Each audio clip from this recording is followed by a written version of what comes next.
247 SR YouTube চ্যানেলে আপনাদের সবাইকে স্বাগত। আগামী দিনে যে পঞ্চায়েতের নতুন রিক্রুটমেন্টটা হতে চলেছে সেটার ফুল তথ্য আজকের এই ভিডিওতে আপনারা পেয়ে যাবেন। যারা আজকের এই ভিডিওটা লাস্ট অব্দি দেখবেন আশা করছি পঞ্চায়েত রিক্রুটমেন্ট নিয়ে আর কোনো সংশয় আপনাদের থাকবে না। এখানে দেখতেই পাচ্ছেন এটা হচ্ছে একদম অফিসিয়াল ওয়েবসাইট। আপনারা নিজেদের ফোন থেকে wbprms.in সার্চ করবেন, এই পেজটাতে চলে আসবে। এটা হচ্ছে একদমই অফিসিয়াল ওয়েবসাইট। এখানে আপনাদের এখন যে নোটিশটা আপনাদের সামনে শো করবে সেটা হচ্ছে বর্তমানে এই পোর্টালে শুধুমাত্র রেজিস্ট্রেশন প্রক্রিয়া চলছে। একজন একাধিক পোস্টে ফিল আপ করতে পারবেন কিনা, একজন অন্য ডিস্ট্রিক্টে ফিল আপ করতে পারবেন কিনা, কতগুলো পোস্টে হাইয়েস্ট ফিল আপ করা যাবে, কবে থেকে ফর্ম ফিল আপ অরিজিনালি শুরু হবে, ফুল তথ্য কিন্তু আজকের এই ভিডিওতে আপনারা পেয়ে যাবেন। আর এই পিডিএফটা যদি আপনারা কেউ ডাউনলোড করতে না পারেন, এই পিডিএফটা আপনারা অবশ্যই ডাউনলোড করতে পারবেন কোথা থেকে, এই ভিডিওরই ডেসক্রিপশন বক্স রয়েছে, সেখানে দেখবেন একটা টেলিগ্রাম গ্রুপ রয়েছে, সেই টেলিগ্রাম গ্রুপে আপনারা জয়েন হন। সেখানে অবশ্যই এটার পিডিএফ পেয়ে যাবেন এবং উইথ লিঙ্ক, এই যে ওয়েবসাইটটা দেখছেন এই ওয়েবসাইটের লিঙ্কটাও কিন্তু আপনারা সেখান থেকে পেয়ে যাবেন। এছাড়া আমি এতদিন ধরে যা যা ভিডিও দিয়েছি তার কিন্তু পিডিএফ আমি টেলিগ্রাম গ্রুপে আপনাদের সাথে শেয়ার করেই আসছি। তো যাই হোক, ভিডিওটা শুরু করছি। আপনারা জাস্ট নিজেদের ফোনটা ডেস্কটপ সাইড করে নেবেন, আমার অলরেডি করা আছে। যেই ডেস্কটপ সাইড করে নেবেন, এখানে দেখবেন স্কিপ টু হোম বলে নিচে একটা অপশন আসবে, এই স্কিপ টু হোমে টাচ করবেন, এই পপ আপ বক্সটা চলে যাবে। যেই চলে যাবে আপনারা এই থ্রি ডটসে টাচ করবেন, দেখতে পারবেন এখানে একটুখানি স্ক্রল ডাউন করলে ক্যান্ডিডেটস গাইডলাইন, এখানে আপনারা ফুল ইনফরমেশন পেয়ে যাবেন। লিস্ট অফ পোস্ট, কতগুলো পোস্টে আপনাদের আবেদন করা হচ্ছে, হাউ টু অ্যাপ্লাই, কিভাবে আপনারা অ্যাপ্লাই করবেন।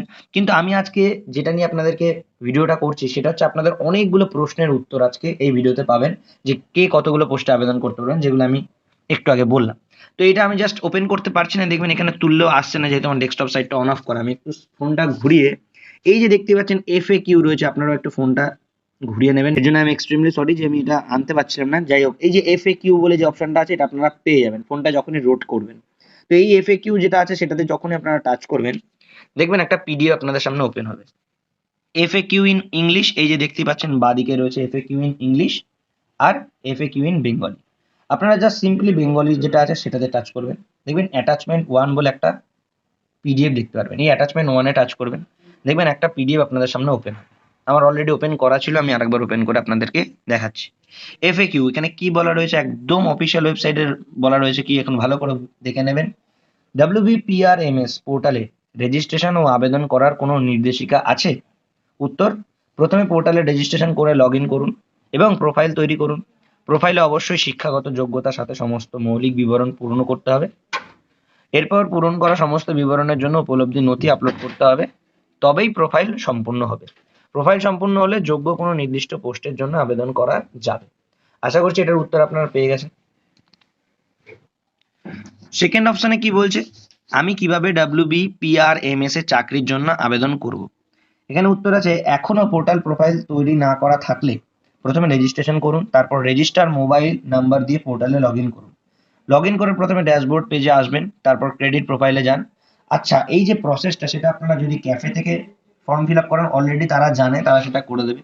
কিন্তু আপনারা যদি নিজেরা নিজের থেকে ফোন থেকে করতে যান, তার একটা সম্পূর্ণ স্টেপ বাই স্টেপ পিডিএফ রয়েছে। অবশ্যই সেই পিডিএফটাও আমি আপনাদের টেলিগ্রাম গ্রুপে দিয়ে দেবো, এই ভিডিও ডেসক্রিপশন বক্সে আপনারা টেলিগ্রাম গ্রুপে জয়েন হন, সেখান থেকে সেই পিডিএফটা ফলো করলেও আপনারা এই রেজিস্ট্রেশনটা করতে পারবেন। পরবর্তী যে পয়েন্ট রয়েছে, পোর্টালে কিভাবে আমরা পাসওয়ার্ড পুনরুদ্ধার করবো, এটাও আপনারা ওই পিডিএফটা ফলো করলে আশা করছি পেয়ে যাবেন। বন্ধুরা, আমি ভিডিওটা কন্টিনিউ করার আগে একটা অনুরোধ করব, চ্যানেলটা আজকে একটু সাবস্ক্রাইব করে রাখবেন কষ্ট করে, বেল আইকনটা অল করে রাখবেন, কারণ এই পঞ্চায়েত রিলেটেড সমস্ত তথ্য কিন্তু আপনারা আমার এই চ্যানেলের মাধ্যমে পাবেন এবং নিট অ্যান্ড ক্লিন পাবেন। যার যা সংশয় থাকবে কমেন্ট বক্সে কমেন্ট করে জানাবেন, তার কিন্তু অবশ্যই উত্তর পেয়ে যাবেন। তো এরপর 4 নম্বর আছে কি, WBPRMS পোর্টালে রেজিস্ট্রেশনের পর আমি কি আমার নিবন্ধিত মোবাইল নাম্বার, ইমেলে, এগুলো আপনারা জেনে নেবেন। অবশ্যই জেনে যাবেন এগুলো পিডিএফটা দেখলে। কতক্ষণ ওটিপি বৈধ হতে পারে, 4 মিনিট। ইমেলে ওটিপি কি যাবে? হ্যাঁ, ওটিপি আপনার রেজিস্ট্রেশন মোবাইল নম্বরে যাবে। আচ্ছা, এইবার যে পয়েন্টগুলো আপনাদেরকে দেখাবো ভাইটাল, সেটা হচ্ছে এই, একজন আবেদনকারী কি একাধিক ডিএলএসসিতে মানে একাধিক ডিস্ট্রিক্টে আবেদন করতে পারবেন? এর উত্তর হবে হ্যাঁ, একজন আবেদনকারী একাধিক ডিএলএসসিতে আবেদন করতে পারবেন। চাকরির আবেদন করার পর আমি কি আমার প্রোফাইল পরিবর্তন করতে পারি? হ্যাঁ, করতে পারেন, কিন্তু পুরনো প্রোফাইল দ্বারা আবেদন করা থাকা পদের জন্য পরিবর্তন লাগু হবে না। পরবর্তী যে ইম্পর্টেন্ট যে কোশ্চেনগুলো যেগুলো ম্যাক্সিমাম জন করছেন, সেটা হচ্ছে, একজন আবেদনকারী কি একাধিক ডিএলএসসির একাধিক পদের জন্য আবেদন করতে পারবেন? এরও উত্তর কিন্তু হ্যাঁ। সমস্ত শর্তাবলী পূরণ করলে একজন আবেদনকারী একাধিক ডিএলএসসি তে একাধিক পদের জন্য আবেদন করতে পারবেন। তবে একাধিক পদের জন্য একাধিক ডিস্ট্রিক্টে যদি আপনারা অ্যাপ্লাই করেন তাহলে এক্সাম দিতে কিন্তু আপনাদেরই সমস্যা হবে, সেটা কিন্তু আপনারা মাথায় রাখবেন। পরবর্তীতে আমি কিভাবে প্রকাশিত শূন্য পদের বিবরণ জানতে পারবো, এটা তো আপনাদেরকে দেখিয়ে দিলাম যে কিভাবে আপনারা পোর্টাল থেকে শূন্য পদের বিবরণটা জানতে পারবেন। অফিসিয়াল ওয়েবসাইট থেকে একটু আগেই দেখিয়ে দিলাম, ফার্স্টের দিকে আপনারা যদি না বুঝে থাকেন আরেকবার দেখে নেবেন, অবশ্যই বুঝতে পারবেন। যদি আমি একাধিক পদের জন্য যোগ্য হই, আমি কি একাধিক পদে আবেদন করতে পারি? হ্যাঁ, অবশ্যই পারবেন। আবেদনের সময় কোনো বিধিনিষেধ নেই, তবে পরীক্ষা একদিনে এবং বিভিন্ন স্থানে হতে পারে। সুতরাং আবেদন করার সময় সাবধানে পদ নির্বাচন করবেন, এই কথাটাই একটু আগে আপনাদেরকে বললাম। ধরুন আপনি হুগলি জেলা থেকে রয়েছেন, আপনি বাঁকুড়া জেলার একটা পোস্টে আবেদন করেছেন, আপনি পুরুলিয়া জেলার পোস্টে আবেদন করেছেন, আপনি একটা ধরুন মুর্শিদাবাদের করেছেন কোনো জায়গায়।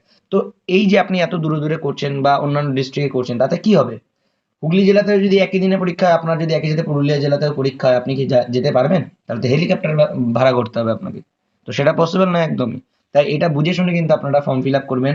আমি অনুরোধ করবো প্রত্যেকে একই ডিস্ট্রিক্টে অথবা একদম নিয়ার বাই ডিস্ট্রিক্টে আপনারা চাইলে অ্যাপ্লাই করতে পারেন। তবে নিজের ডিস্ট্রিক্টে অ্যাপ্লাই করাই সব থেকে বেশি যুক্তিযুক্ত হবে। এছাড়া যে ডিস্ট্রিক্টে বেশি ভ্যাকেন্সি আছে আপনারা সেই ডিস্ট্রিক্টেও আবেদন করতে পারেন, সেটা আপনাদের চয়েস। আমি কি আংশিকভাবে পূরণ করা ডেটা নিয়ে এগিয়ে যেতে পারি? উত্তর একদমই নয়। রেজিস্ট্রেশন করার পর কিন্তু আপনাদের ফর্ম ফিল আপ করতে হবে। ভুল প্রোফাইল ছবি দিয়ে আবেদন জমা করার পরে জমা দেওয়া আবেদন প্রোফাইল পরিবর্তন করা সম্ভব? উত্তর একদমই নয়। একবারই যেটা হবে সেটাই কিন্তু ফিক্স। আমি কি জেলা সৈনিক বোর্ডে, এগুলো আপনারা দেখে নেবেন, আমি আর কিচ্ছু এইগুলো নিয়ে আর বলছি না। আপনারা পুরো পিডিএফটা দরকার স্ক্রিনশট নিয়ে নিন এখান থেকে, অথবা আপনারা পুরো পিডিএফটা আমার টেলিগ্রাম গ্রুপে পেয়ে যাবেন। আমি আবারও বলছি, এই চ্যানেলের মাধ্যমে কিন্তু সমস্ত তথ্য পঞ্চায়েত রিলেটেড দেওয়া হবে এবং জেনুইন অথেন্টিক তথ্য দেওয়া হবে। মনে করে চ্যানেলটা সাবস্ক্রাইব করে রাখবেন। আমি আবারও বলছি, যখন ফর্ম ফিল আপ শুরু হবে আমি আপনাদেরকে সরাসরি ইনফর্ম করবো, আপনারা অবশ্যই জানতে পেরে যাবেন। তো আশা করছি ভিডিওটা আপনাদের জন্য হেল্পফুল হবে। ভিডিওটাতে একটা দয়া করে লাইক করে দেবেন, অবশ্যই বন্ধুদের সাথে শেয়ার করে দেবেন যাতে তারাও জানতে পারে ফুল ইনফরমেশন। আর আবার অনুরোধ রইল চ্যানেলটা সাবস্ক্রাইব করে রাখবেন। দেখা হচ্ছে নেক্সট ভিডিওতে, সবাই ভালো থাকবেন। জয় হিন্দ।